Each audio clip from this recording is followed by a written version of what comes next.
Nós estamos começando hoje uma série chamada Reconectar. E essa série a gente vai tentar conversar um pouco sobre a essência da vida cristã para dar um norte para esse ano.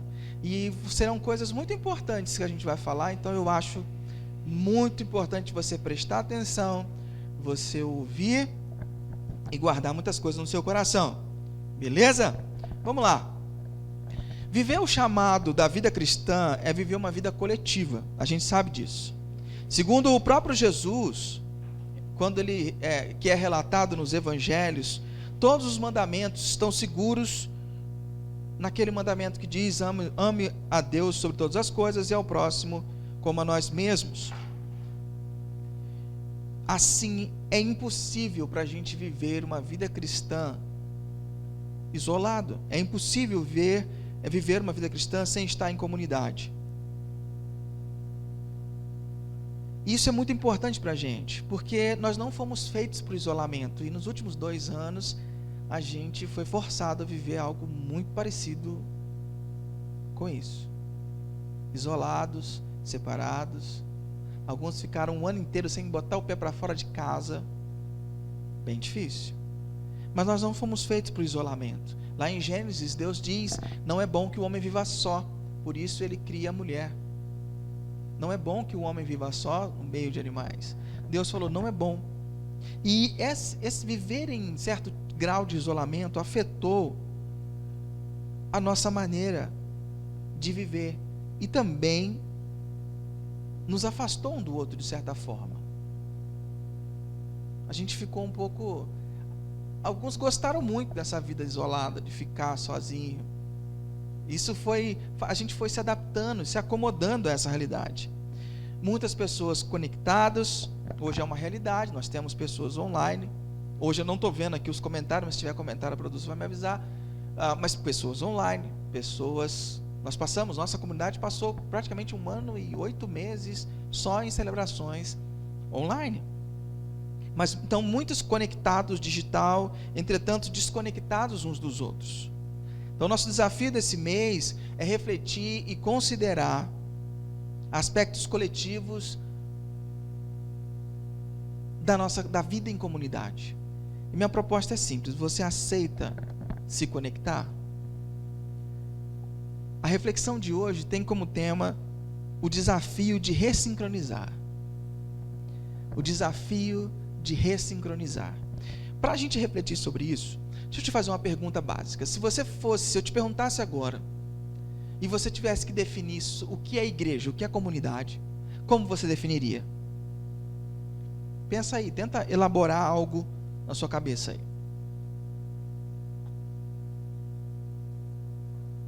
Se você fosse definir comunidade, igreja, o que é igreja, o que é comunidade? Uma outra pergunta importante para você também é: se você fosse definir o que é culto, o que é celebração, culto, né, que a gente está fazendo aqui hoje, o que é isso?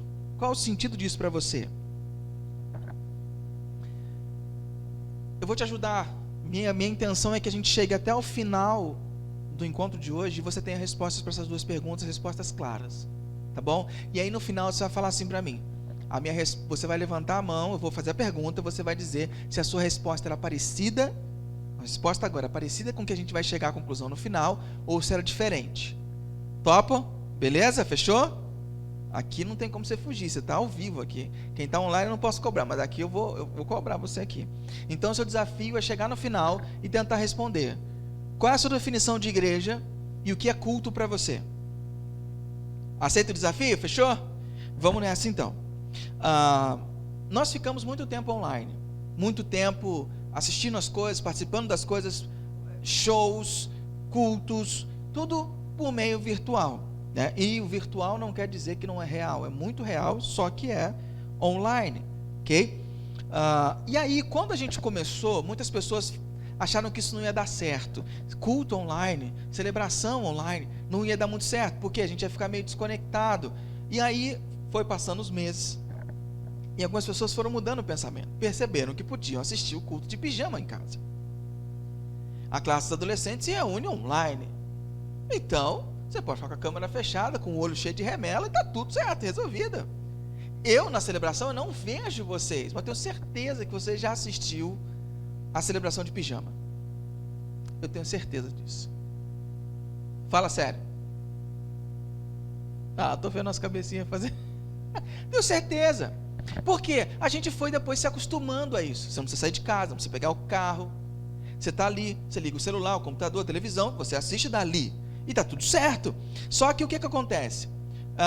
Essas comodidades começam a aparecer, começam a nos abraçar, e o provisório passa a ser permanente. Aquilo que era um provisório, aí algumas pessoas agora falam assim: eu não quero voltar para o presencial, eu prefiro o online, eu prefiro ficar no virtual, é melhor, é mais cômodo, não tenho que montar a caixa, desmontar a caixa, ajudar ninguém, meu almoço não atrasa, é muito mais prático. Então a gente começa a ver benefícios nisso, e a gente começou a ver. E essa adaptação gerou novos hábitos e costumes. Você percebeu que você almoçava melhor e mais cedo quando você tinha, talvez, essa celebração online. Você percebeu que você, se tivesse algum chamado de emergência, você atendia e voltava para a celebração online ali. Você percebeu outras possibilidades acontecendo enquanto você estava em casa ou no carro. Eu sei de pessoas que assistiam a celebração nossa no carro, dirigindo. Nós começamos então a criar novos costumes e hábitos, e esses novos costumes geram acomodação e conforto. Eu não sei se alguém já disse essa frase, mas se não disse, deveria ter dito, e eu coloquei aí, beleza? Depois de muito tempo caminhando, corremos o risco de esquecer o motivo que nos fez iniciar a jornada. Depois de muito tempo que a gente está caminhando, chega um momento em que a gente esquece o motivo pelo qual a gente começou. Isso acontece quando você briga com alguém. Às vezes você briga com alguém, passa um monte tempão, você está de mal daquela pessoa, você fala: mas eu não lembro nem por que começou, só sei que eu não gosto dela, eu não gosto dele, não falo com ela, não falo com ele, não vou na casa de ciclano, não vou na casa de... Mas você não lembra por quê? Porque depois de muito tempo caminhando, a gente esquece os motivos que nos inspiraram a começar a caminhada. Então, depois de muito tempo, a gente esquece. E por que é importante a gente relembrar? Porque quando a gente relembra o motivo original por qual a gente faz culto, motivo pelo qual a gente vem ao domingo, revigora o nosso coração, nos ajuda a entender o que a gente está fazendo aqui. Nos dá motivação para acordar de manhã, arrumar nossa cama e vir para cá. Por que eu faço o que eu faço? Então, já que o longo caminhar nos faz perder o fio da meada, vamos nos reconectar. Nós precisamos nos reconectar. Algumas coisas importantes eu quero tratar e relembrar você. Missão e igreja. É muito importante. Mateus capítulo 28, lá naquele último discurso de Jesus, aonde ele diz lá, ele ressuscitou, passou um tempo com o povo lá, 40 dias com o povo, e está na hora dele vazar para o céu, e ele chega, reúne com o pessoal, na despedida dele, e fala: Deus me deu todo o poder no céu e na terra, portanto vão e façam de todos os povos do mundo, e façam com que sejam meus seguidores, batizando esses seguidores, em nome do Pai, do Filho e do Espírito Santo, ensinando-os a obedecer a tudo o que tenho ordenado a vocês. E lembrem-se disto: eu estou com vocês todos os dias até o final dos tempos. Jesus, nesse momento, ele está fazendo o quê? Ele está impulsionando o pessoal, desafiando as pessoas a uma realidade de compartilhar e de fazer discípulos. A igreja como nós conhecemos hoje, essa reunião de pessoas online e presencial, ela existe por causa dessa missão de Jesus. A missão vem antes da igreja como nós conhecemos. A missão é anterior à igreja. Por quê? Porque Deus, desde a eternidade, está em missão no mundo. Deus está em missão no mundo, procurando os seus filhos, indo atrás dos seus filhos. Deus tem uma missão muito antes, desde a eternidade. Então, é um desafio perceber o que Deus está fazendo na história. Quando Jesus fala isso para as pessoas: façam discípulos, ele está desafiando a todos a se engajarem no que Deus está fazendo ao longo da história e fazer o mesmo, a estarem juntos com Deus. E o que Jesus incentiva vão e façam discípulos, façam súditos desse reino, porque Jesus é o rei desse reino. Quando a gente passa esse tempo e vai para o livro de Atos dos Apóstolos, no livro de Atos dos Apóstolos, a gente vê a igreja se movimentando, se reunindo, os problemas da igreja. E aí, O que acontece? A gente não tem distinção entre igreja e missão. Era uma coisa só. Igreja e missão era uma coisa só. Quem não estava envolvido na missão não era igreja. Então, nesse contexto de Atos dos Apóstolos pós-Jesus, igreja, o que é a igreja? É o grupo de discípulos de Jesus em missão no mundo, fazendo discípulos. Por isso que o nome da nossa comunidade é Grupo Valinhos, pautado nessa definição. Então, igreja em Atos dos Apóstolos é o grupo de discípulos de Jesus em missão no mundo. Não há diferença, não tem esse negócio, a missão é a igreja é a missão. 3 séculos depois, anda um pouquinho no tempo, quando o imperador Constantino, imperador de Roma, estava com um B.O. danado no meio do povo, o império dele cheio de fissuras, e ele precisava de um fato novo para unir o império. O que ele faz? Ele institui o cristianismo como religião oficial do império. Então, do dia para a noite, todo mundo do império se torna cristão. Do dia para a noite, todo mundo passa a ser cristão. Simples assim. E o que era a igreja até então? Era o grupo de discípulos de Jesus em missão no mundo, para fazer novos discípulos. Se agora todo mundo ao redor é cristão, qual é a missão da igreja? Todo mundo já é cristão agora. Oficialmente pelo império, todo mundo é cristão. Todo mundo celebra as mesmas datas, todo mundo tem os mesmos princípios, todo mundo respeita a Bíblia. E aí? E agora? Como é que faz?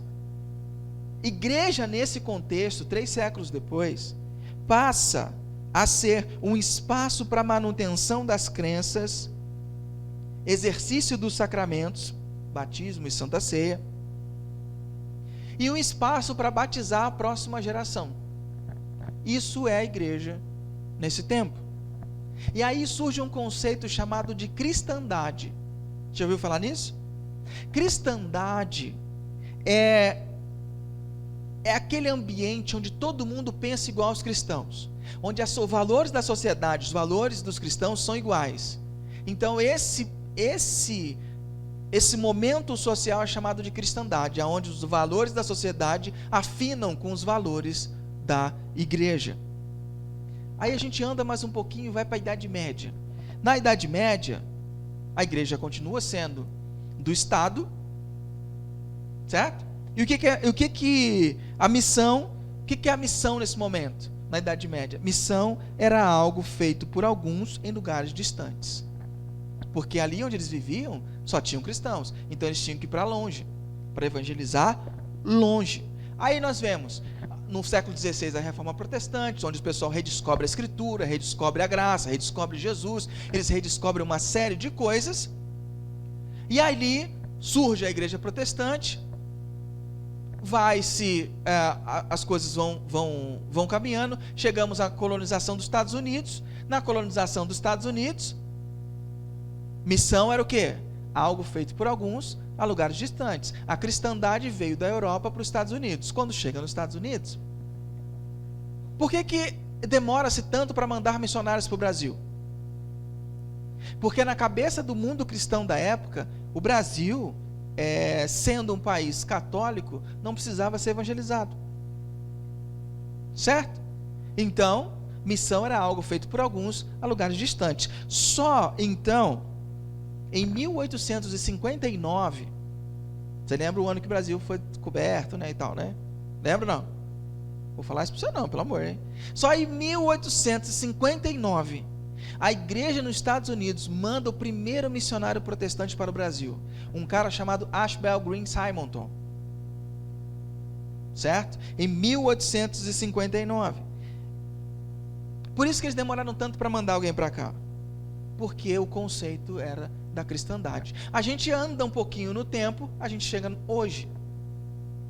Ao invés da sociedade caminhar para um secularismo ateu, desacreditar de Deus, não, a sociedade caminhou para um secularismo pagão. E o que significa isso? As pessoas hoje, na nossa cultura, não sabem mais, ou não são afinadas com os valores bíblicos. Os valores bíblicos já não são mais os valores da cultura. Concorda comigo? Se alguns anos atrás, 30 anos atrás, alguém chegasse na casa, o namorado fosse dormir na casa da namorada e chegasse para os pais e falar, não, a gente veio aqui para dormir juntos.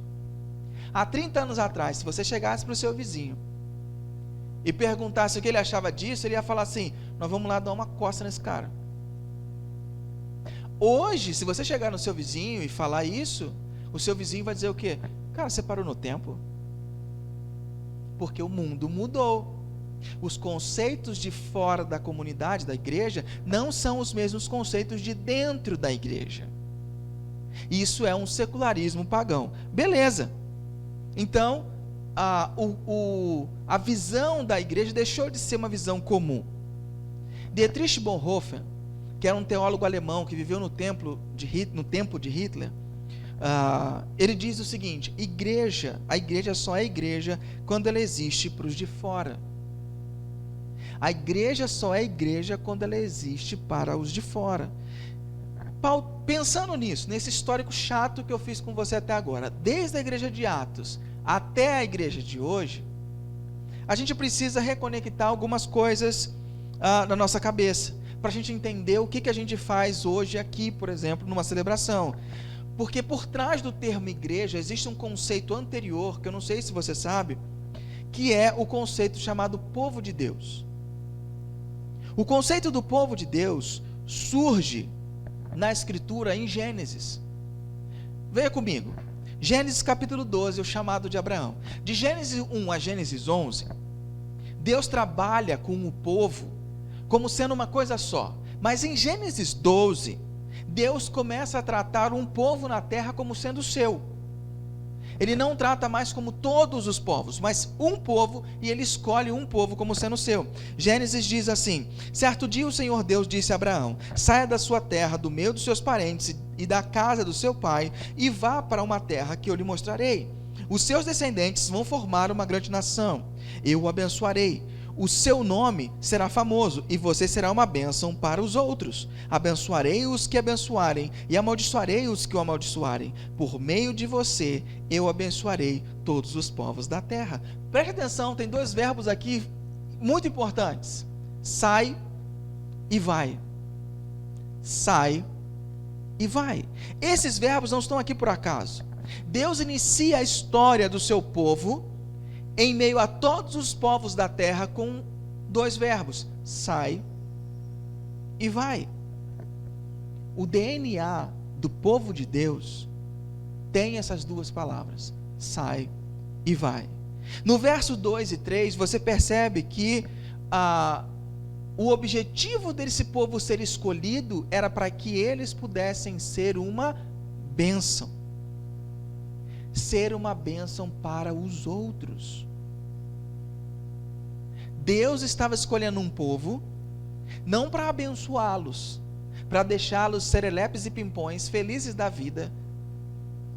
Não, Deus escolheu um povo para que eles pudessem ser uma bênção para as pessoas. Deus está dizendo: aonde você estiver, a minha bênção estará com você.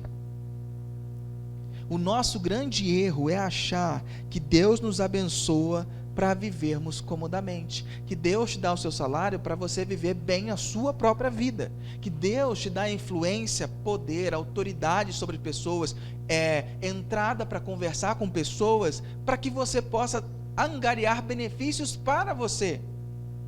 Mas na essência do nosso povo, a essência do povo de Deus, diz que nós deveríamos ser uma bênção para as pessoas. Preste atenção nisso, que isso impacta a sua definição de culto.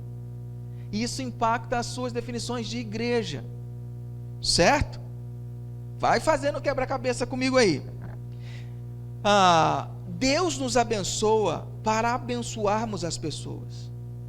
O chamado não é um privilégio, mas sim uma responsabilidade. Um dos maiores erros nossos como igreja é acharmos que nosso chamado é um privilégio. Eu sou filho do rei, é um privilégio. Não é simplesmente um privilégio. Nós fomos chamados para uma responsabilidade. Preste atenção nisso e sintonize aí a sua rádio. Sintonize o que você entende sobre vida cristã para ver se está batendo. Porque você vai ter que ajustar sua bússola aí. Por exemplo, quando eu acho que a vida cristã, que a vida de Deus, que eu estou com Deus, é para me trazer benefícios, eu não quero sair da minha zona de conforto e muito menos eu quero ir até pessoas que eu não gosto. Exemplo, profeta Jonas. Existe um homem nas escrituras, no Primeiro Testamento, chamado Jonas. Ele era um dos profetas, e profetas eram aquele tipo de pessoa que Deus levantava, Deus escolhia num momento da história para falar a sua mensagem para o povo. Ele era um profeta, ok? E Jonas foi chamado a pregar a mensagem para um povo que ele não gostava. E o que ele faz? Ele foge. Ele não vai. Ele sai fora. Deus manda ele para lá, ele vai para cá. Ele desce para o porto, ele desce para o navio, desce para o porão do navio e fala: eu não vou.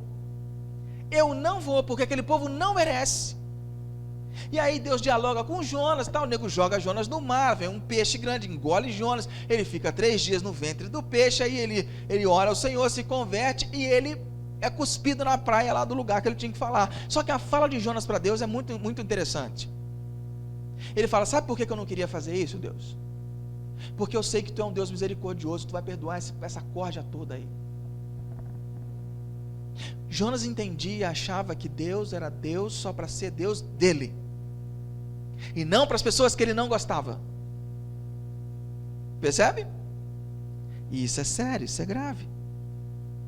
Sai e vai. É o DNA do povo. E quando a gente perde esse DNA do sai e vai, nós ficamos às vezes como Jonas, ou às vezes ficamos inertes. Deus nos chama, a gente não vai. Cuidado que o peixe está aí, hein?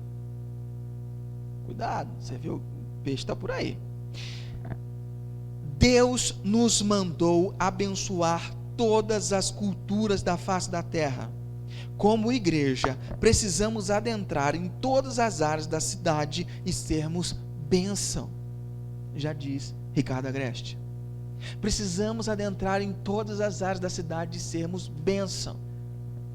Desde ser síndico do seu condomínio, desde fazer parte do conselho do seu condomínio, a qualquer oportunidade que abra à sua frente, você é chamado. Por quê? Porque no DNA de você ser escolhido, ser filho de filha de Deus, tem duas palavras: sai e vai. Isso faz parte da essência de todo cristão: sai e vai. E nesse contexto, o que é o culto então? O que é culto? Culto, nós aqui não chamamos de culto, ok? Nós chamamos de celebração. Por que vocês têm a modismo de chamar o negócio que todo mundo chama de culto, vocês falam que é celebração? Por que essa diferença? Por que isso é diferente? Pelo um simples motivo: culto, a palavra culto, ela é usada para evocar uma entidade que está fora do ambiente, para que ele venha ao ambiente para ser cultuado. A essência da palavra culto é essa. Mas o nosso Deus está em todos os lugares. Ele já estava aqui nesse salão e aí na sua casa antes da gente. Então quando eu chego aqui, a gente arruma isso tudo para a gente celebrar, Deus já estava aqui. Eu não preciso invocar a presença dele para estar aqui, porque ele já está. Então o que eu faço? Ao invés de invocar a presença dele, eu celebro a presença dele. Porque eu passei uma semana conectado a ele, com derrotas, com vitórias. Uma semana que me trouxe de canto chorado, por exemplo. Eu chego aqui e falo: Deus, renova-me, Senhor, porque eu já não quero ser igual. Porque tudo que é em mim necessita ser mudado. Percebe? As músicas ganham outro sentido. Uma semana em que você foi abençoado, e que você sentiu o cuidado de Deus, e que você foi pica-fumo, que você deu mole, vacilou, e Deus, mesmo assim, quando você estava caindo, Deus estendeu a mão. Ou quando você... Eu vi um desenhozinho ontem fantástico. Eu digo para você ver, eu vou trazer mais reflexões sobre esse desenho. Chama Encanto, o nome da animação. É muito legal, tá? É uma história de uma família que era perseguida, e de repente eles param no lugar, e são abençoados, e cada um recebe um dom. Então tem uma pessoa que é forte, outra que tem dom de profetizar o futuro, em vários lugares assim. E aí tem uma trama muito legal lá. Só que tem um momento em que a personagem principal está indo num lugar e ela está indo atrás do Bruno, que é um dos personagens fantásticos. Eu não consigo parar de cantar a musiquinha do Bruno. Ela está indo, pulando, de repente ela escorrega e segura num bambu, dentro de uma casa assim, segura num bambu, que tem um... Ela vai cair, mano. Ela vai cair. E só tem névoa, ela não está vendo nada. De repente o Bruno vem para ajudar e dá a mão a ela. Quando ela dá a mão ao Bruno, o Bruno acaba caindo e ela tem que ficar segurando o Bruno. Ela já estava se segurando, tem que ficar segurando o Bruno. E de repente ela solta a mão do Bruno e o Bruno cai. Só que quando o Bruno cai, ele cai em pé, porque a névoa não permitia ele ver que elas estavam a 2, 3, 4 palmos do chão.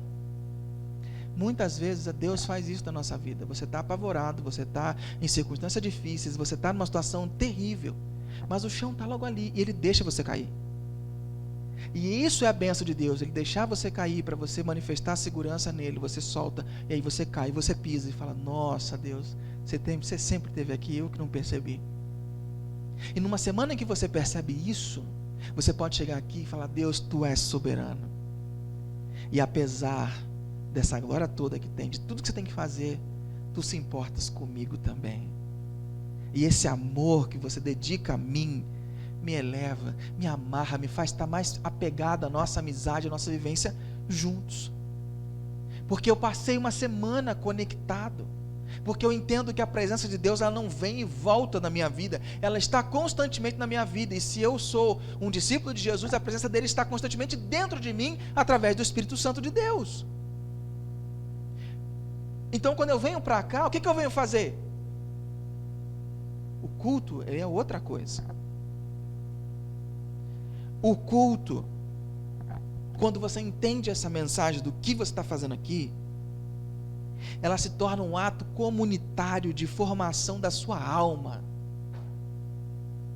Sabe o que você está fazendo aqui hoje? Você está shapeando a sua alma para se tornar mais parecido com Jesus. Você não veio bater o ponto, você não veio tomar o cafezinho da Cida, você não veio aqui porque é a tradição de todo domingo a gente vir. Não, você veio aqui, consciente ou não, quando você é exposta a tudo o que você está passando aqui, há um ser chamado Espírito Santo de Deus, o terceiro da Trindade, que está aí, como se tivesse aquela picaretinha, aquele martelinho na sua alma, fazendo assim, ó.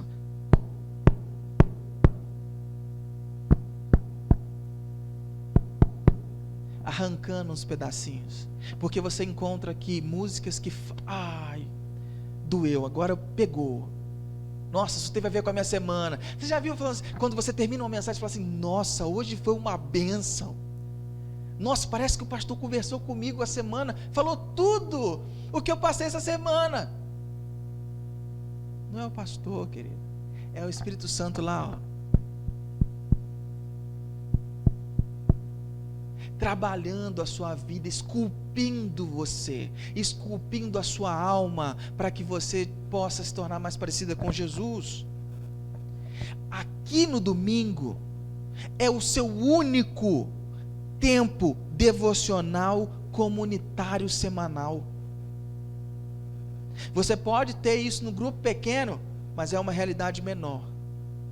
Você pode ter alimentação no sua devocional pessoal, pode, mas esse ambiente ele só acontece uma vez, quando o povo de Deus se reúne para adorá-lo. Então quando você for deixar de vir, porque você está cansado, porque você está querendo tirar férias, porque qualquer outro motivo, pense duas vezes, porque quando você deixa de participar, você deixa de vir, e eu não estou falando isso para vocês, estou falando para quem não está, mas quando a gente deixa de vir, o que acontece? Eu estou deixando o meu processo de transformação de lado. Eu estou atrasando em ser a pessoa que Deus quer que eu seja.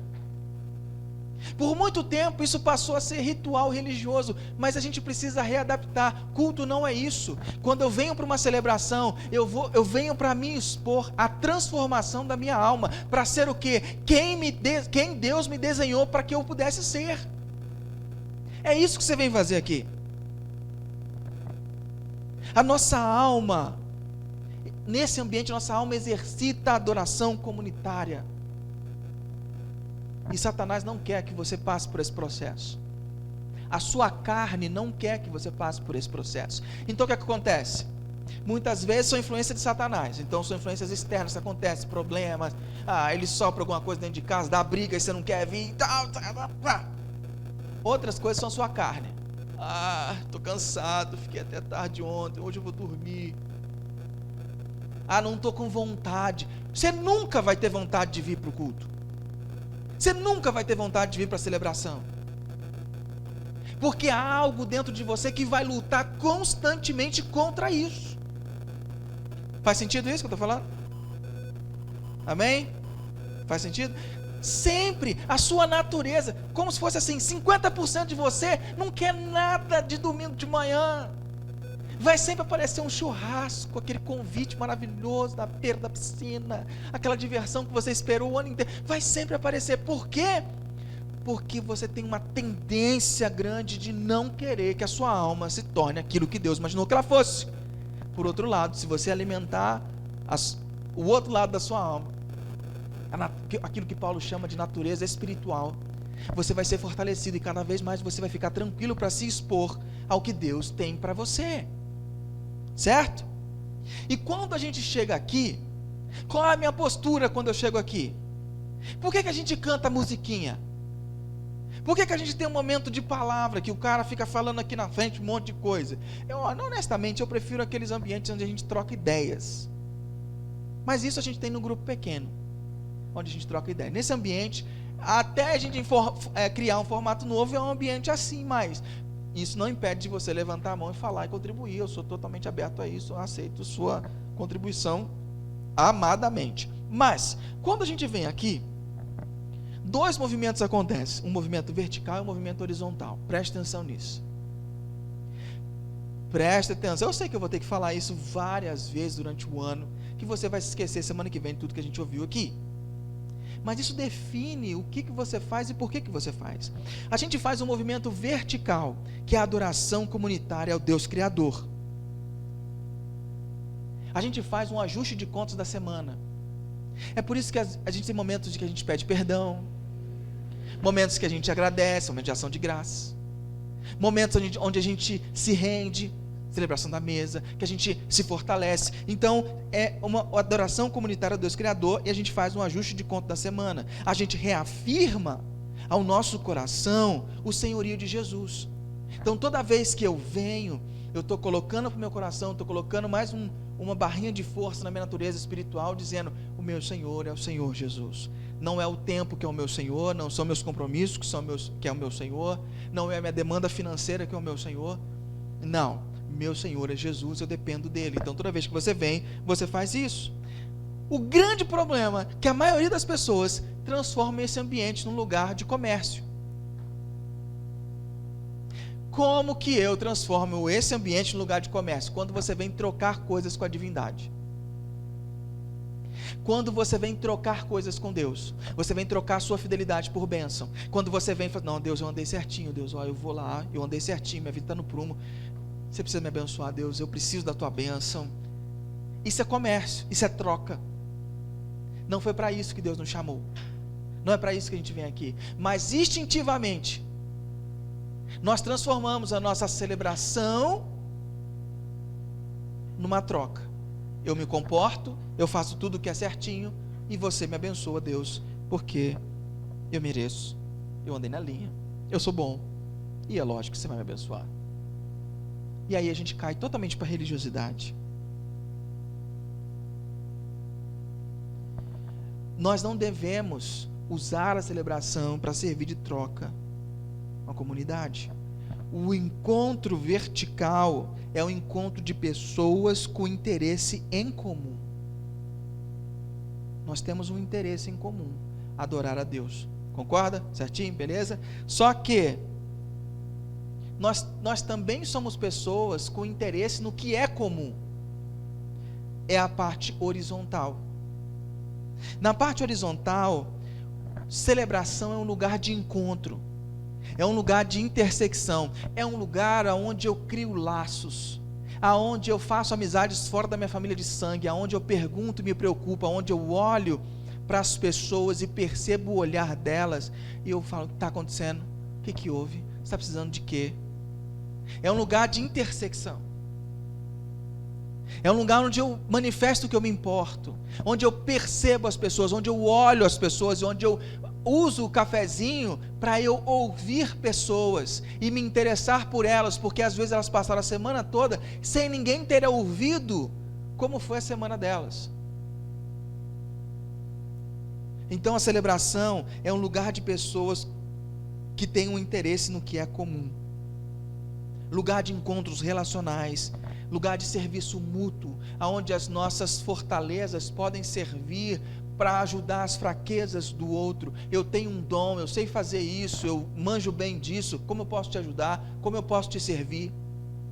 Tem uma das coisas que eu mais gosto de fazer, é ser um hub, é ser uma intersecção de pessoas.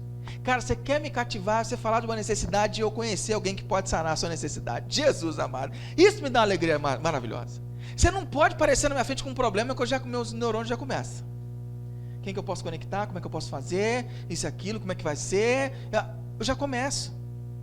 Semana passada eu vi uma coisa sobre adolescentes, eu não lembro, eu sei que eu já falei com a Dani, eu vi uma coisa sobre adolescentes, e eu não sei se era mercado de trabalho, não era mercado de trabalho, era alguma coisa importante. E aí eu falei, deixa eu escrever aqui para não esquecer, já falei com a Dani e tal, falei, vamos chamar o Pérez, vamos chamar o Emerson e vamos montar para eles falarem para os adolescentes, porque eles trabalham em multinacional, isso é muito importante, é a realidade que elas vão viver na frente, vamos montar isso aí. O que você acha, Dani? Não, legal, bacana, vamos fazer. Eles nem sabem que nós estamos articulando isso nas costas deles, mas nós estamos articulando. Entendeu? Por quê? Porque eu vi uma necessidade, meus adolescentes precisam ser instruídos por isso, não posso deixá-los vulneráveis a isso. Vamos articular e vamos embora, vamos agir. Eu sou apaixonado por sanar problemas dos outros, gente. É um problema sério. E quando você vai fazer isso em casa? Ô desgraça, não faça isso na sua casa, não repita isso em casa, dá pau. Não vai querer resolver o problema da sua esposa ou do seu marido. Não faça isso, tá? Não é bom. Mas resolver o problema do seu irmão da comunidade, de quem também não se sente como irmão, mas você já sabe que ele é irmão, então trata bem ele, conecte as pessoas. Celebração é um lugar disso, onde você começa a perceber as pessoas e vai se conectar. Serviço mútuo, lugar de intersecção, pessoas com interesse no que é comum. Então a participação sua na celebração, por isso que não dá para a gente só ficar no online, percebe? Só no online não dá. Então estou desafiando você a vir para cá. Não dá para você ficar só no online, porque não tem essa troca. Eu não consigo ver seu olho nos comentários. Aqui eu consigo. Aqui eu consigo te dar um abraço mais demorado quando eu sei que você está precisando de um abraço, ou quando eu estou precisando de um abraço. Hoje eu catei a Cida. Estava com saudade da Cida. Catei, ela deu um abraço. Ela ia me soltar, eu segurei. Ela ia soltar, eu segurei. Está com saudade da Cida. É nesse ambiente que isso pode acontecer. Isso é real. E os nossos interesses em comum. Então a participação na celebração, quando você vem, quando você participa, é a prova de que você está levando a sério o seu processo de transformação na pessoa que Deus desenhou que você fosse.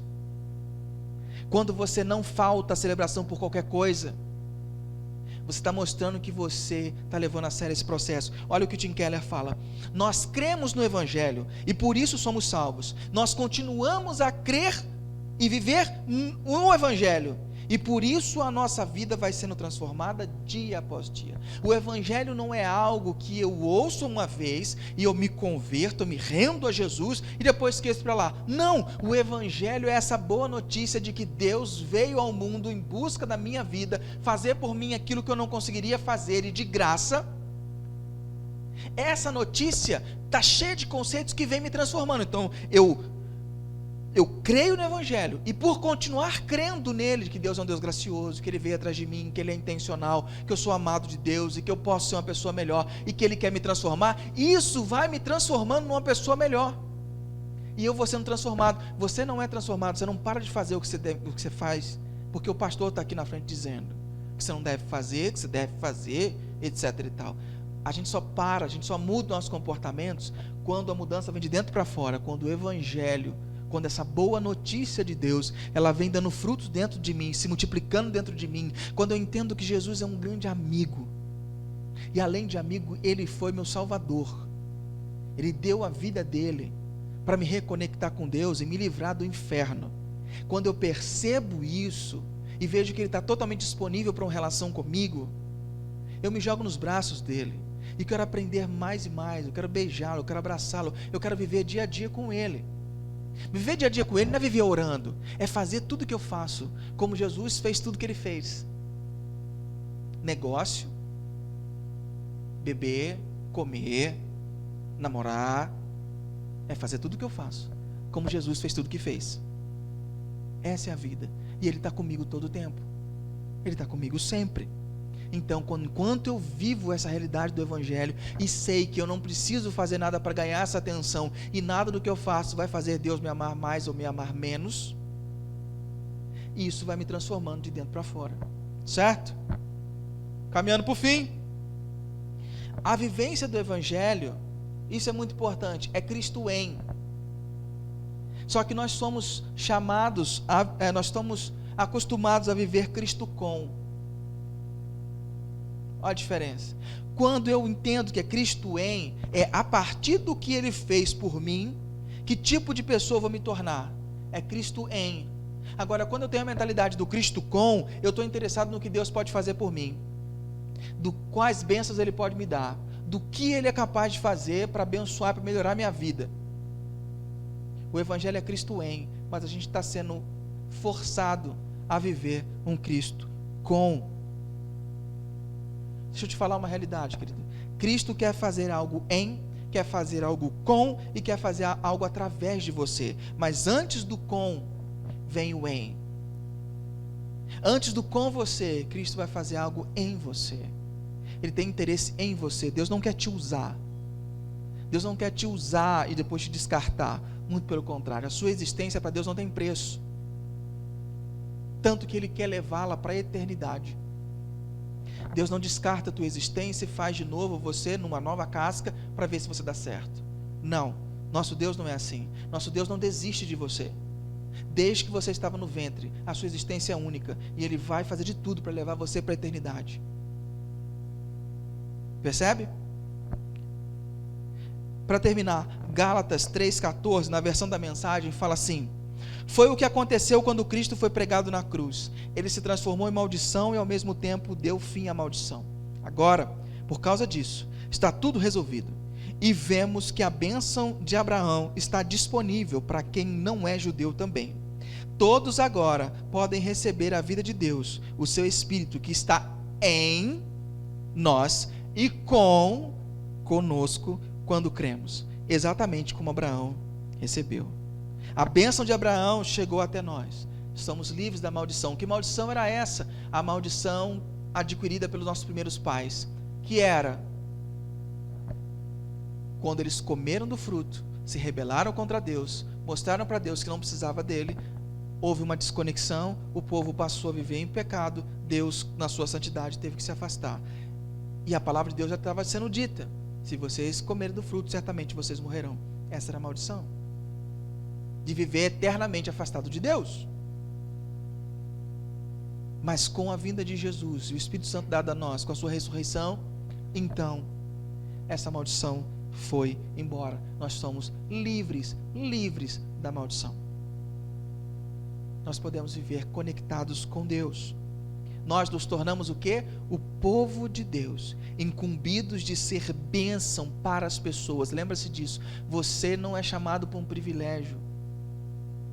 Você é chamado para ser bênção. Você é portador da vida de Deus. Somos portadores de um DNA que nos impele a sair e ir. E isso foi colocado dentro de você pelo Espírito Santo. Basta você sair da sua zona de conforto, dar um passo, sair e ir, e você vai ver a bênção acontecer. Eu tenho uma pessoa, não vou citar quem, mas tem uma pessoa na comunidade que é uma das melhores mentoras, melhores discípulos que eu tenho, que mais conseguiu passar para frente a questão da mentoria. No momento ela está mentoreando 2 pessoas. Ela mandou uma mensagem essa semana dizendo assim: pastor, estou muito feliz. Por quê? Eu mencionei, estou fazendo discipulado com 2 amigas minhas, estou lendo os livros com elas. Nossa, que bom, que legal. E eu mencionei um livro E a menina foi e comprou. E agora ela quer ler esse livro também. Pastor, eu estou tão feliz. Eu estou muito mais do que feliz. Porque ela está passando adiante. Ela decidiu a primeira vez dar um passo, sair e ir. Ela não parou, ela não guardou para si, ela decidiu se tornar uma bênção para as nações. Então toda vez que ela encontra alguém, toda vez que ela acha espaço na agenda, você gostaria de ler um livro comigo? Não tem nada a ver com religião, não tem nada a ver com igreja. A gente lê um livro, a gente faz uns encontros, a gente lê um livro, a gente compartilha. Você está afim? Simples assim. Sai e vai. Quando você decidir dar o passo, você perceberá que você, ao ir, você é abençoado. Ao ir, você é abençoado. E por que você pode ir? Que certeza você tem que vai dar certo? Certeza? Está lá em Atos capítulo 1, versículo 8, fala: porém, quando o Espírito Santo descer sobre vocês, receberão poder e serão minhas testemunhas de Jerusalém, em toda a Judéia, em Samaria e até os lugares mais distantes da terra. O Espírito Santo já desceu, ele está dentro de você, o poder está, Capitão Planeta, o poder é de vocês, o poder está em vocês, só que a maioria de nós não usa, a maioria de nós não usa. Se coloque à disposição, saia e vai, e você vai ver a bênção. Esses discípulos também tinham dificuldades no começo. Sabe por quê? Porque Jerusalém era o ambiente deles. Falar em Jerusalém para eles era mole. O difícil era falar fora de Jerusalém. A dificuldade era ir na fronteira daquelas pessoas que eles não gostavam, igual Jonas. Difícil para a gente é ser bênção fora da nossa zona de conforto. Difícil para a gente é ir até pessoas que não cheiram bem, que não se vestem bem, que não têm o mesmo padrão de vida que o nosso, que a gente não se enquadra. Aí é difícil, mas você tem o poder, o Espírito Santo está em você para ir. Precisamos ser uma igreja, agora nós, como grupo Valinhos, precisamos ser uma igreja onde seus amigos, seus parentes e vizinhos entendam o que está sendo comunicado e que a única coisa que os escandalize seja o Evangelho. Só isso. A nossa comunicação não pode escandalizar, nosso ambiente não pode escandalizar. A pessoa tem que entrar aqui e entender tudo que é falado, tudo que é cantado. A única coisa que pode escandalizar essa pessoa é o Evangelho, porque isso a gente não negocia. Nós precisamos ser esse tipo de pessoa. Agora eu pergunto para você, o que é igreja para você? O que é culto para você? Ou o que é celebração para você? Paga inteira agora. Da sua resposta inicial para a sua definição de agora, teve diferença? Se teve diferença, levanta a mão. Legal, bacana. Você está online aí? Tem gente online aí? Tem gente online. Fala para mim aí se a sua resposta foi diferente. Teve comentário que eu preciso saber? Não? Tá tranquilo? Beleza. Então eu queria que você armazenasse. Essa mensagem já está gravada, já está online, já está no YouTube. Você pode reassisti-la. Pensa bastante sobre isso. Reflita sobre isso. Nós precisamos ressincronizar nosso coração com o que nós fazemos aqui, o que é igreja, o que é celebração e qual é a nossa missão. Amém? Então eu queria pedir para você ficar de pé nesse momento, se você puder, para a gente orar. Eu quero abençoar a sua vida com uma oração. Vamos lá.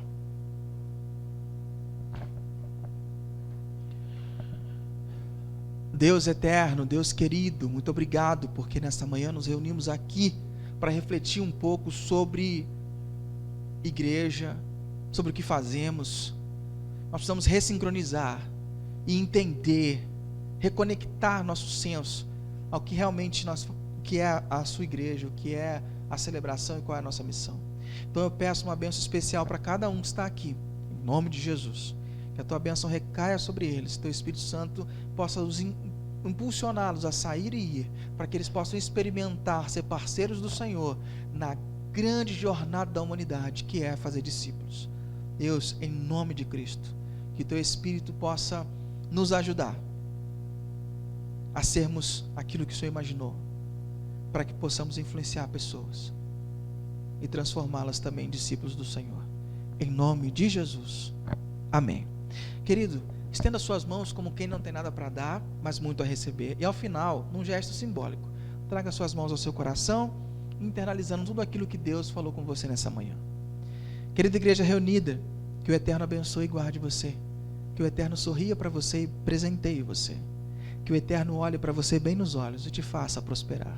Que a graça do nosso Senhor Jesus, o amor de Deus nosso Pai e as infinitas consolações do Espírito Santo estejam sobre você, não só hoje, mas todos os dias, em nome de Jesus.